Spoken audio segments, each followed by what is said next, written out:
to our October webinar series, the first in our series for this month. We will be having a phenomenal presentation by one of our newer prevention consultants, Jerusha Knight. She will be talking about harassment, intimidation, and bullying, and diversity, equity, and inclusion in bullying. A little bit about Jerusha. Jerusha is a prevention consultant at NJ4S Union. She joins us with a 10-year background working in mental health and behavioral health, where she learned that she has a love for working with youth. She has her bachelor's degree in English literature and is currently pursuing a master's in school counseling with a concentration in family counseling. Jerusha's motivation for school counseling is based on building functional support systems within the communities she will serve and focusing on bridging the gaps in the communication and lack thereof between the generations. One goal of hers is to bring back the passion with supporting youth within the home, school systems, and community, out with the old and in with the new. So without further ado, I will turn it over to Jerusha for her presentation. Hi, good morning. All right, so NJ4S, our mission here. Our mission is run by Prevention Links, and we're here to tackle the youth mental health crisis and support students and families in Union County. Our mission is also to prioritize your voices and experiences, making sure your unique needs are heard. And we want to help you not just with school success, but also with your emotional well-being. We're using proven methods to make a real difference for you and for your family. So, HIB, harassment, intimidation, and bullying. What do you already know? So reflecting on what you feel like harassment is. By definition, harassment is unwanted behavior that annoys, threatens, or hurts someone repeatedly. Intimidation. By definition, trying to scare someone into doing something or making them feel afraid. And lastly, bullying. By definition, is repeated aggressive behavior towards someone, often involving an imbalance of power where one person tries to hurt or control another. And after reading all the definitions, let's think about all the instances in our own personal lives where we have seen these three things occur. So this and that. Harassment, intimidation, and bullying go hand in hand. If a student is constantly teasing another student about their appearance or spreads rumors to make them feel bad, that is considered bullying. It can happen in any person online and can affect victims' feelings and confidence. Would anyone like to share an example of a time when they felt like they were bullied? If so, feel free to unmute yourself. Awesome. If a group of students threatens to bully someone unless they give them their lunch money, that is an example of intimidation. And if a student keeps making mean comments about another student's clothes, even after being asked to stop, that is what is considered harassment. Again, if you have any experiences with any of these three things or all three things, feel free to unmute yourself or include it in the chat. And my apologies for the background. I know it's October. All right, so our effects of harassment, intimidation, and bullying on students. Emotionally, these three things can lead to feelings of sadness, anxiety, and low self-esteem. An example, a student who is bullied may feel lonely and depressed, which can lead to withdrawal from friends and from activities. Socially, students may struggle to make friends or feel isolated. An example is a student who constantly is teased and might avoid social situations and making it hard for them to connect with peers. Academically, these can negatively impact school performance and attendance. A student who feels unsafe at school may skip classes or have difficulty focusing on their studies. Behaviorally, students may act out or engage in risky behaviors as a response to harassment, intimidation, and bullying. An example of a student who was bullied might retaliate by bullying others or may become withdrawn and stop participating in class. What does harassment, intimidation, and bullying look like? Feel free to shout out examples or put them in the chat.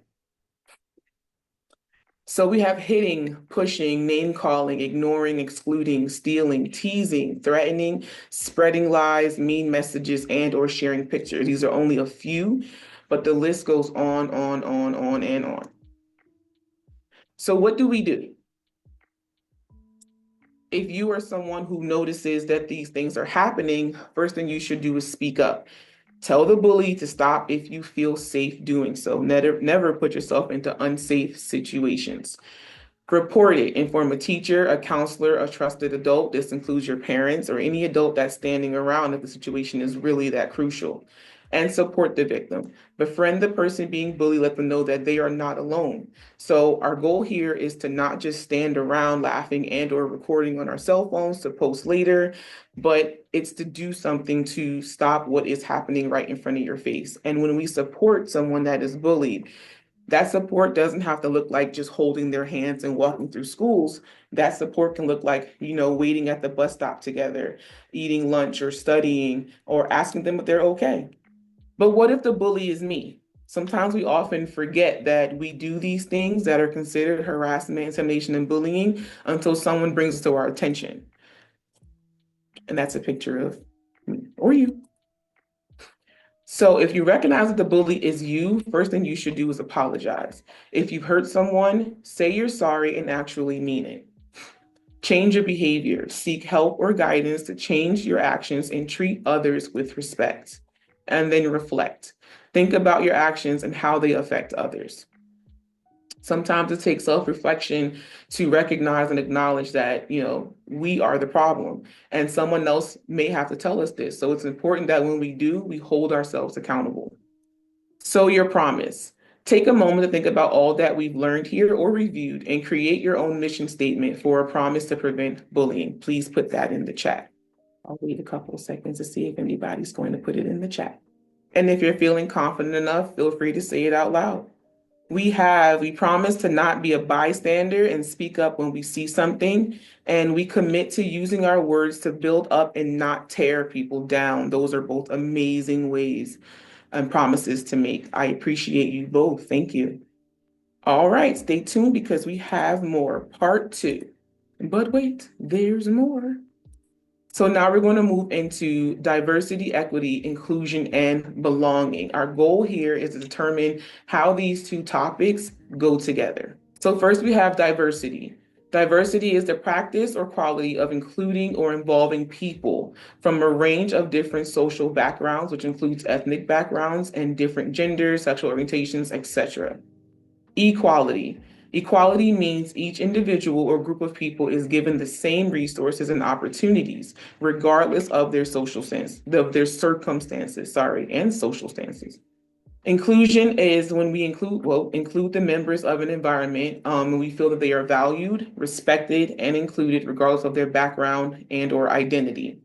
And lastly, we have belonging. Belonging is, of course, a sense of fitting in or feeling like you are an important member of a group. So with those 4 definitions, plus what we've talked about with HIB, let's think to ourselves how these topics go together.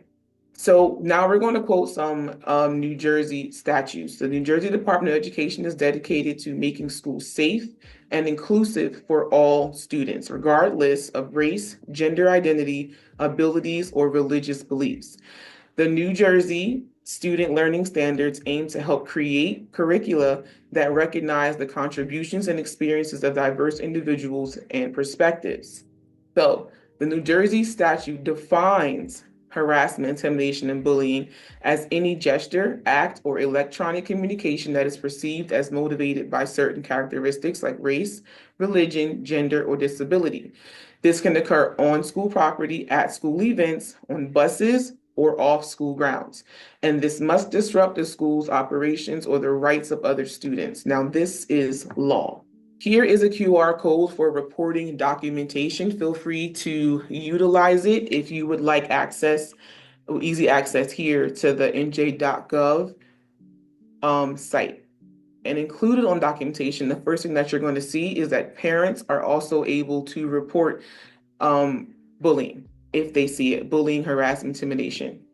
So here I've included a harassment, intimidation, and bullying flowchart from a Union County school. And according to the chart, the investigation begins on day 1. If we follow the chart, it goes all the way up to past 11 days, actually, because the next slide will show you that. and all the parts and policies, procedures, and practices that go into this investigation are included. Parents are supposed to be included every step of the way. The investigation can go up to 13 days. And on the chart, as you can see, it's reported to the Board of Education. Parents or guardians are also contacted, and there's a hearing to determine the results of the investigation for whoever the perpetrator is. So I have a short clip, and in this clip, I'm going to let him explain. So when we talk about DEI, we could break it down with each letter. D is just diversity. It's our differences. It's a way of categorizing people to explain some of the range of human differences that we have. When we talk about equity, we're talking about fairness, talking about justice. We're talking about ensuring people have the tools and resources they need to do their job effectively in a workplace setting. Inclusion is more about a feeling respected, invited to the table, and that you're going to feel seen, you're going to feel heard, and you're going to feel respected. The B is the outcome. You do DEI correct, you have a culture where you foster a sense of belonging. And that was the explanation. If that explanation made it easy for you to piece together the two pieces, please let me know in the chat how these two things go together, which is what our next slide is on. How does HIB and DEIB work together? And if we have any volunteers to speak out loud, please share with us how you feel your school, your job, or your friendship group positively utilize DEIB. And if we do not, again, the chat is open.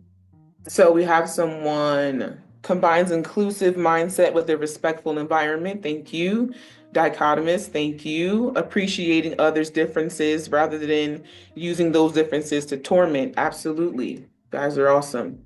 So what steps will we take and how will we support both of these initiatives? Me, myself, I am a person that is going to see something and I'm going to say something. Think about ways that you will continue to support and put that in with the pledge that you made. So what do we do with this information? Once we're reflecting and we're writing pledges and we're thinking about the ways that we're going to support, what do we actually do? Do we keep this stuff to ourselves or do we take it out into the communities, spaces around us and actually make the changes that we seek to see? All right, and here we are. My last bit of information is to remember. The takeaway is that everything is not for everyone. So with that being said, if it's for you, that is fine. But if it's not, please don't rain on anyone else's parade. And we have resources at our fingertips. These are a few of the websites where you can find more information on in New Jersey legislation. And I'm going to open it up now while we look at the surveys. Please utilize the surveys and we can have some volunteers talk about any experiences they have with both of these initiatives and or how they're going to work to correct it going forward in the environments they live in. Thank you, Zach, for the nice gift comment. And Heidi, establishing social connections by including all students can be helpful in promoting a positive climate. Thank you, Heidi. That is absolutely perfect. Anyone want to volunteer to share their story? Thanks, Zach. I'll share a story for myself. As a young adult, I'll say somewhere in middle school maybe, I was a victim of bullying because I was a plus size young girl. And as a result of that bullying, I myself became a bully. And it didn't register to me until one day I looked up and realized that I had no real friends. Everyone was afraid of me, and that didn't make me feel too good about myself.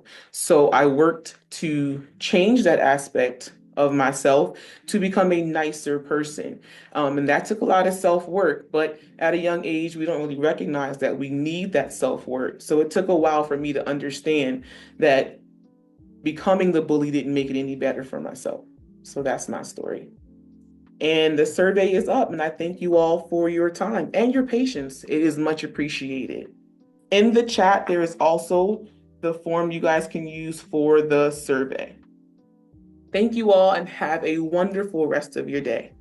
Thank you so much, Jerusha, for that amazing presentation. She shared a lot of phenomenal resources and tools. So we do encourage you to check those out. Like Jerusha mentioned, we do have a survey. I put the link in the chat if you weren't able to scan the QR code. All feedback to this form is anonymous, and it gives us great insight on how to improve presentations like this in the future. So any notes, comments that you have for Jerusha about this presentation would be greatly appreciated. Next week, our presentation will be on cyberbullying and social media safety, and that will be on our YouTube, the Prevention Links YouTube channel. So you can tune in next Monday at noon. That will go live there. But thank you again, everybody, for joining us this afternoon.